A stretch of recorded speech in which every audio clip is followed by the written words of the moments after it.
Ayer fue el Día Internacional de los Derechos del Consumidor, lo decíamos recién, y hoy se ha anunciado una serie de actividades al respecto.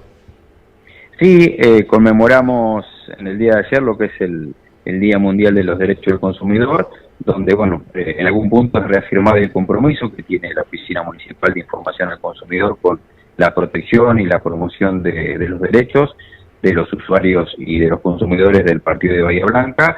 Y por supuesto, como lo hemos señalado, nuestra tarea no se limita únicamente a la recepción o la tramitación de algún reclamo, sino también trabajamos en lo que es la prevención de la información, la educación de los consumidores, por supuesto con el objetivo de que una comunidad informada puede ejercer mejor los derechos o sus propios derechos y tomar las mejores decisiones dentro de lo que denominamos un consumo más seguro.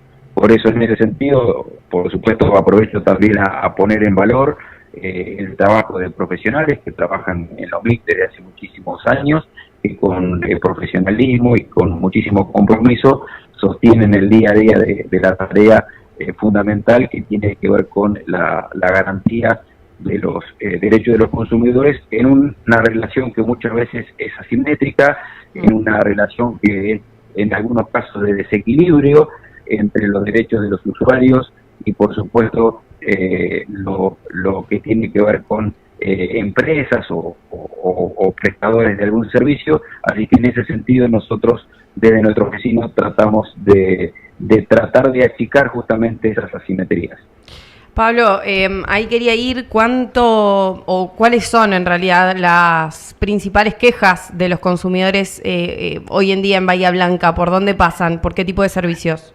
Mira, nosotros en el primer trimestre del año, que hemos realizado algunas estadísticas, a partir del 11 de diciembre del 2025 hasta el día de la fecha, que estoy al frente de la dirección de la OMIC, nosotros encontramos el ranking de las consultas que se acercan a nuestra oficina están vinculados al sistema financiero, es decir, todo lo que tiene que ver con bancos, con tarjetas de créditos, con billeteras virtuales.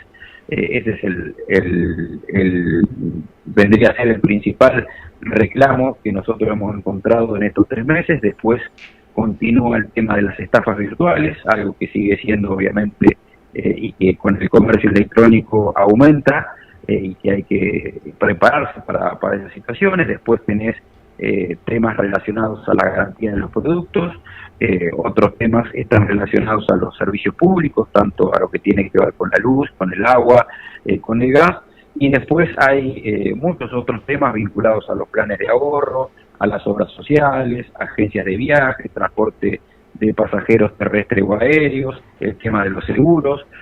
Hay una consulta aproximadamente entre 100 y 120 por semana, es lo que vamos observando por lo menos en estos primeros 3 meses al frente de la OMI. ¿100 y 120 por semana? Sí, más o menos es un promedio de entre 100 y 120 de consultas semanales.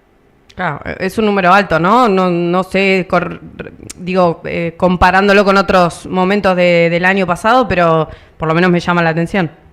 Bueno, sí, hay aumentos, hay que ver si esos aumentos en algunos casos tienen que ver con cuestiones estacionales o luego se irá mesetando y esa meseta veremos en qué posición nos pone a lo largo del 2026, pero bueno, es lo que empezamos a observar en este primer trimestre y eso obviamente que también con respecto a los temas que se abordan o que se consultan, a nosotros en algún punto nos interpela y nos genera algunos desafíos hacia adelante.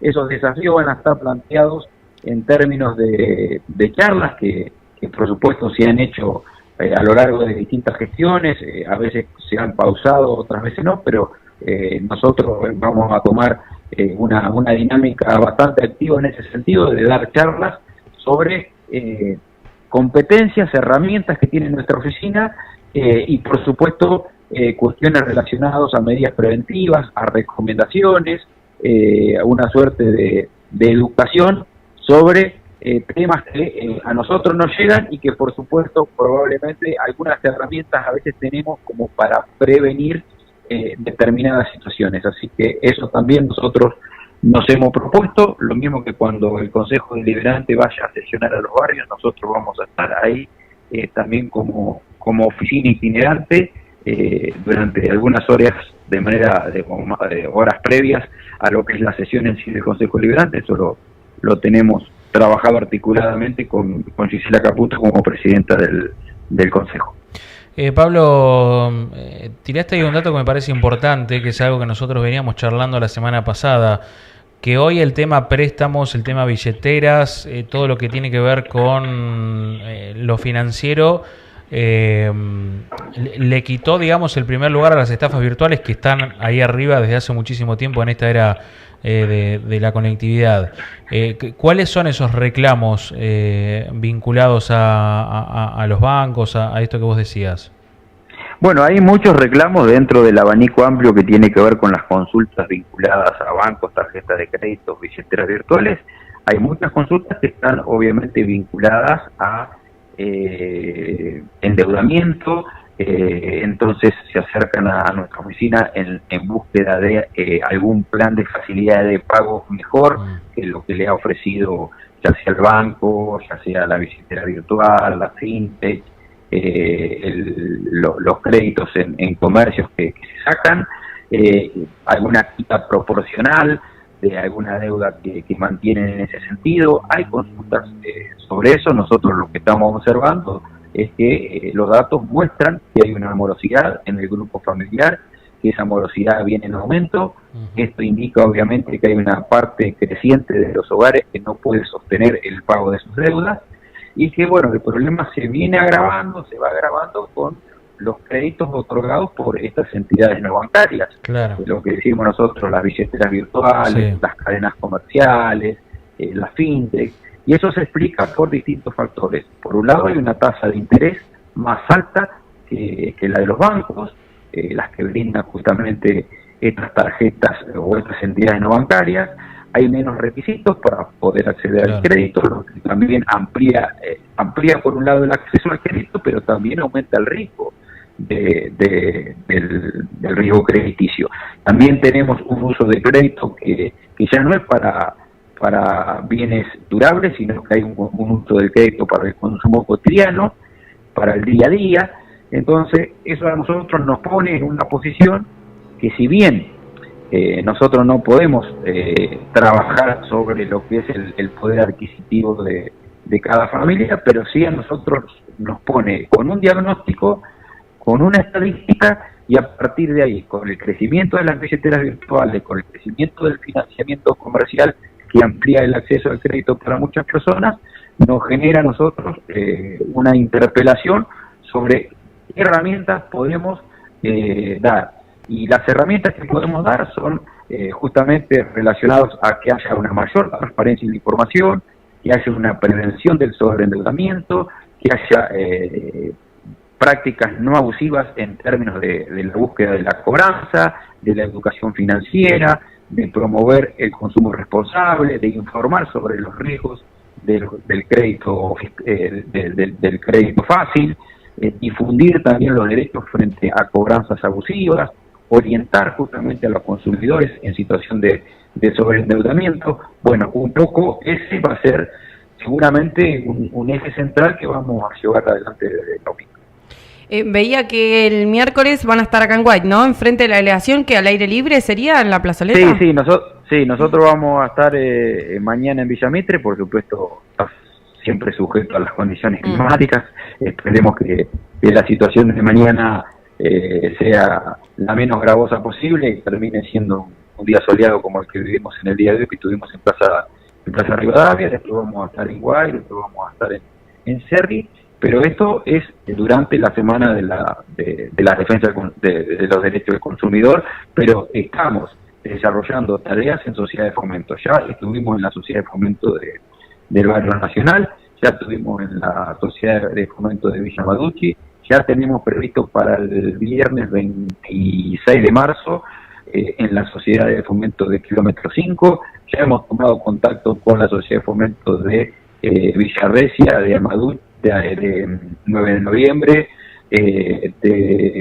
bueno, ahora se me escapa una otra, pero bueno, la idea es recorrer distintas sociedades de fomento, centros de jubilados, para dar charlas sobre las herramientas que tiene el OMIC. También nos sirve a nosotros para tener como una suerte de oficina itinerante a la tarde, porque llevamos los formularios de denuncia en el caso de que haya alguna denuncia que tomemos, y bueno, medidas preventivas, charlas sobre qué es lo que hace el OMIC, qué competencias tiene, y bueno, por supuesto, después las charlas van mutando, van migrando a distintos temas, así que bueno, se hace bastante dinámica la charla. Está bien. Pablo, hace poco te tocó asumir en este rol dentro de la OMIC. Quería preguntarte con qué situación te encontraste una vez asumido, y también, digo, en esto de la charla con el vecino y del hacerles conocer los derechos, ¿cuánto crees que los ciudadanos conocen sus derechos como consumidores? Mira, en realidad se conoce a grandes rasgos. Nos pasa, es decir, me pasaba a mí de conocer algunos derechos de los consumidores, pero muy lo básico, hasta que después, te toca obviamente profundizarlo. Nos pasará a todos nosotros. Se conoce, pero por supuesto que se conoce a grandes rasgos.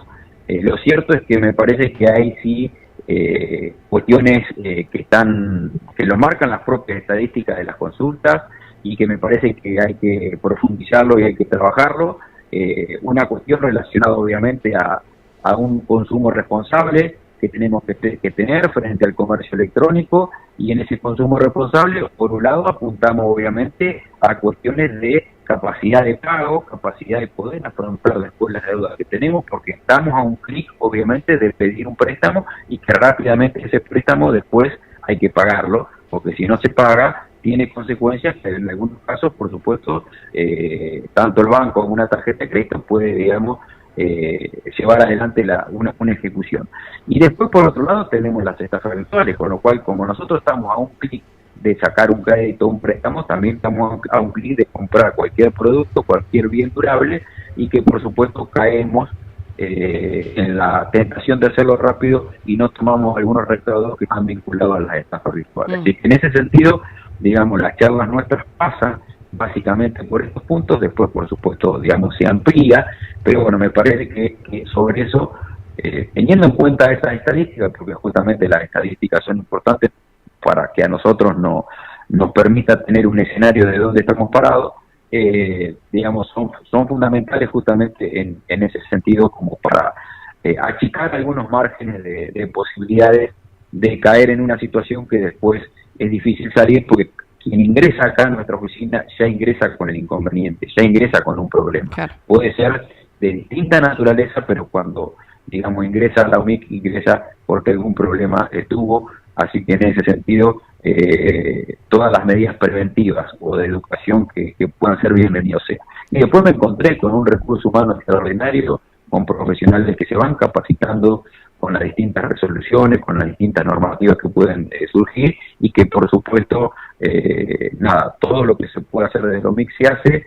El mejor, por llamarlo de alguna manera, el mejor mérito es cuando vos andás por la calle, cuando repartíamos folletería y nos decían, nosotros tuve que ir a los OMIC en una, en 2 oportunidades, y la verdad que la atención es extraordinaria, y bueno, y se ha resuelto el problema. En algunos casos se puede resolver, sí, en otros casos no se puede resolver, bueno, seguramente no se puede resolver, pero bueno, lo cierto es, por supuesto, nosotros brindar también toda la información adecuada para que si no es en esa oficina y es en otra, que no ande deambulando por distintas reparticiones públicas en búsqueda de alguna solución. Y por supuesto, en lo que tiene que ver con la relación de consumo, en la medida que nosotros podemos achicar esa asimetría, habremos conseguido algún éxito en lo que tiene que ver con la competencia propia que tenemos nosotros. Bien, por último, Pablo, para cerrar, 2 preguntas, o 2 temas en realidad que quiero saber cómo están en Bahía. Por un lado, los servicios de internet y telefonía, que siempre, históricamente, fueron un tema ahí a rever, porque, bueno, a veces hay aumentos desmedidos y quejas en general. A nosotros nos tocó la semana pasada estar en medio de eso, entonces, bueno, preguntarte cómo viene, por lo menos en Bahía Blanca. Y segundo, el tema de los productos importados. importados con estas páginas por ahí chinas, de otros continentes, si hay problemas con eso, si dentro de todo las compras se manejan dentro de la regla. Bueno, en realidad en las compras importadas no hay competencia de la normativa nacional. La ley de defensa del consumidor, la 24240, o la ley provincial, la 13.133, no tienen una competencia en lo que tiene que ver con el comercio, con lo cual si llegas a tener algún inconveniente, una cosa es tener un inconveniente con Mercado Libre y otra cosa es tenerlo con Shein, ¿correcto? O sea, entonces, si te pasa algo con Shein, no tenés nadie que te cubra. Exactamente, si vos tenés un problema y te viene una camisa a un talle distinto, no lo vas a poder solucionar por defensa del consumidor, no en la UNIC, en ningún otro lugar del país. Así que en eso, bueno, eso forma parte del consumo responsable. Eso forma parte de también el riesgo que uno asume comprando. Es decir, en el comercio electrónico van a encontrar productos más económicos que en un comercio físico, probablemente que sí. Ahora, también hay algunos riesgos, porque en definitiva la cuestión comercial no deja de ser un vínculo de confianza en muchos casos. Bueno, te podés encontrar con algunos riesgos que de otra forma no. Esos riesgos, ¿tienen normativa que te protegen? Sí, tienen normativa. Estamos hablando, por ejemplo, de un comercio electrónico por el comercio electrónico, ya sea por las páginas oficiales, ya sea, digamos, de una indumentaria, ya sea la página oficial de Adidas, la página oficial de Topper, Mercado Libre, Al Mundo, etcétera. Hay que comprar, si se hace por el comercio electrónico, por páginas oficiales. Si no son páginas oficiales y son redes sociales, podés ingresar ante una situación. En este punto me parece que es importante también aquellos que venden por redes sociales, por Facebook, por Instagram, por Marketplace, ¿están haciendo una actividad ilícita? Sí, no digo que todos los que vendan por redes sociales están a tiro de una ilicitud, para nada, al contrario, pero sí van a tener que perfeccionarse, capacitarse y darle herramientas a aquel que está del otro lado para brindarle transparencia y confiabilidad en esa situación. Porque hoy, mucho del comercio electrónico que ingresa a nuestra oficina no es por una estafa en una página oficial, sino es una estafa en un comercio electrónico en una red social. Entonces, tanto de un lado o del otro, van a tener que, por supuesto, capacitarse o perfeccionarse para brindarle una confiabilidad a aquel que quiere comprar a través de una red social. Así que bueno, en ese sentido hay normativas que existen y otras que, por supuesto, en el caso de Shein no.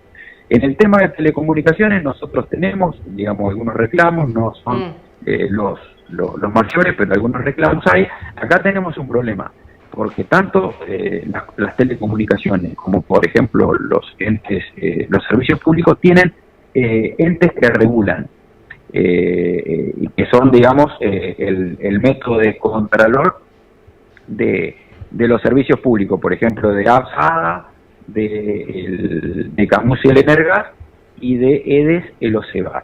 En las telecomunicaciones debería ser el ENACOM.